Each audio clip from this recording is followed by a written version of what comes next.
আল্লাহ রাব্বুল আলামিন বলেন,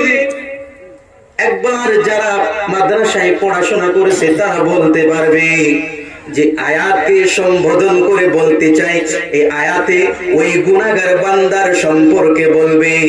আল্লাহ রাব্বুল আলামিন বান্দারে কত ভালোবাসে। এই আয়াতের তরজমা তাফসীর যদি একবার দেখেন নিজেই চিন্তা করবেন। আয়াতে আল্লাহ রাব্বুল আলামিন গুনাহগার বান্দার বিষয় বলবে, এরপর আল্লাহ সুন্দর করে বলে, ও আমার নবী, আমার ওই গুনাহগার বান্দাদেরকে আপনি জানায়া দিন। আপনাকে আমাকে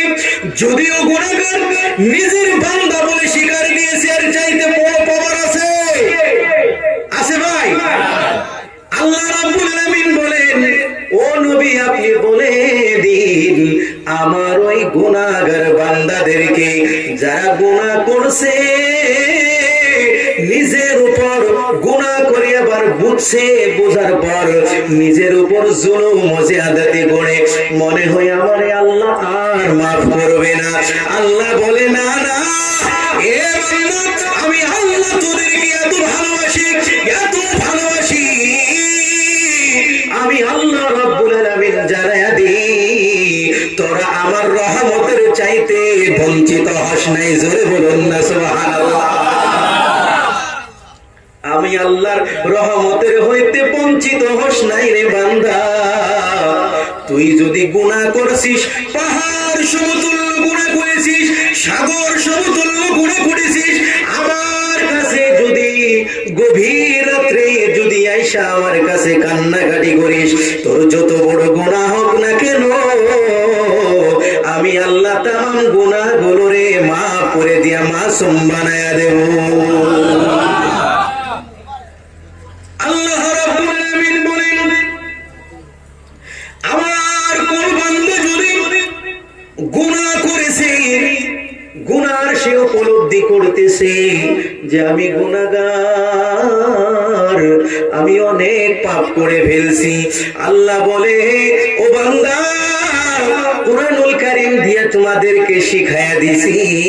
যাও যাও মসজিদের মধ্যে, রাত্রে হয়ে গেছে, গভীর হয়ে গেছে, তাহাজ্জুদে দাঁড়িয়ে যাও, যাও ঘরের মধ্যে ওযু করে তাহাজ্জুদে দাঁড়িয়ে যাও, যাও যাও যেখানেই থাকো না কেন গুনাহ করেছো তুমি নিবিড়ে যাইয়া আল্লাহর কাছে দোয়া করো, আল্লাহ ও আমার মালিক, ও আমার রব, তুমি তো আমার সব, তুমি ছাড়া আসমানের নিচে জমিনের উপরে কেউ নাই, আল্লাহ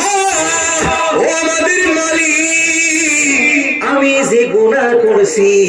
আমার বিবি যদি জানে স্বামী বলে স্বীকৃতি দেবে না, আমার সন্তান যদি জানে বাবা বলে স্বীকৃতি দেবে না, আমার আশি-পড়শিরা যদি জানে আমার সঙ্গে মায়া মহব্বত রাখবে না,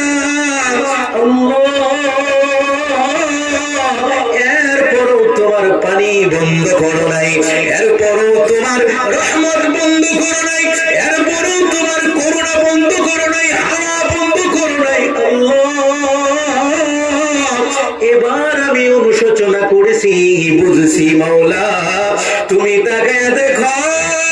পশু পাখিগুলো ঘুমায় গেছে, জীব জন্তুগুলো ঘুমায় গেছে,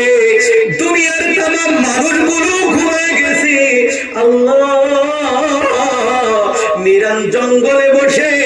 ঘরের কিনারে বসে, তোমার মসজিদ ঘরের কোনায় বসে আল্লাহ তোমারে ডাকি,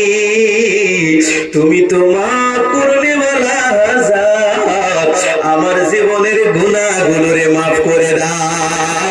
আল্লাহ রাব্বুল আলামিন সঙ্গে সঙ্গে ফেরেশতাদেরকে বলি,